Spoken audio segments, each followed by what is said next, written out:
Hey everyone, Merry Christmas, and today we're going to be doing a Diary of a Kid video, Diary of Wimpy Kid, Home Alone. December, Sunday. Last week, Mom said that the cold weather was getting unbearable, that we're going to spend Christmas at one-way trip to Australia. I assume that she booked the trip over there because Australia's weather is in reverse and it's currently summer over there. Today we started packing for our trip and Raj was pretty disappointed when Mom told him that Australia isn't actually upside down. We have about 2 days to finish packing until the trip, which is added pressure considering things are already really hectic around the house. Recently, Manny broke his foot because he was at home alone with Roderick, as Mom, Dad, and I had to go to a parent-teacher meeting. Manny told Roderick he wanted to go to the park, and he asked Roderick to push him on the swing. I think you can guess what happened next. And that's not all. Mom told Roderick it was about time he started to help around the house, and she made him in charge of doing the laundry. Roger managed to screw that up as well. All I hope is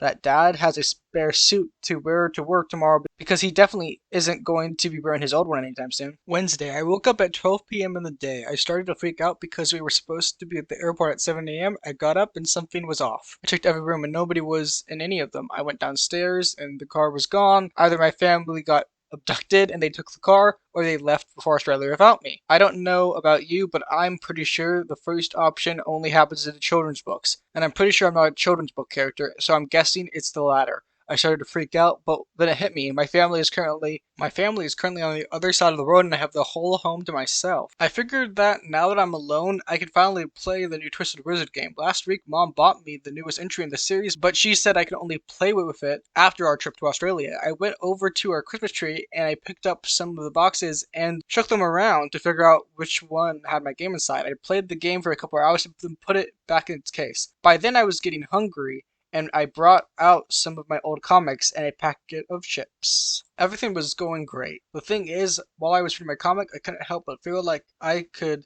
see something outside. But just then, I don't know about you, but I'm willing to bet that those people aren't Mom and Dad waiting outside. I kept the lights on so that they would think that there was still someone home, and miraculously it worked. I listened carefully and heard them talk about coming back in the hour when it was close to midnight. They headed back to their van and waited. I ran up straight to my bedroom and thought things through. I wanted to call the cops, but the only phone in the house was right next to the window, and those guys could see me. And the ladybug's pretty much a wreck after Roger did the laundry and forgot to take it out of my pant pocket. I figured I only had two options. One, I could fight my way out of this, and two, I set up a series of complex Rube Goldberg machines in order to foil the robbers' plans to ensure my safety. Those guys were about 5 times the size of me, so I had to go with option two. I didn't have a lot of time left, so I seriously had to wrap things up. I managed to finish my traps and set up hidden cameras about 5 minutes before midnight. It's time to watch the fireworks. I waited upstairs at my bedroom and watched carefully. There seemed to be two robbers, and one of them came in through the window right into my first trap. I butted up the floor and made it slippery.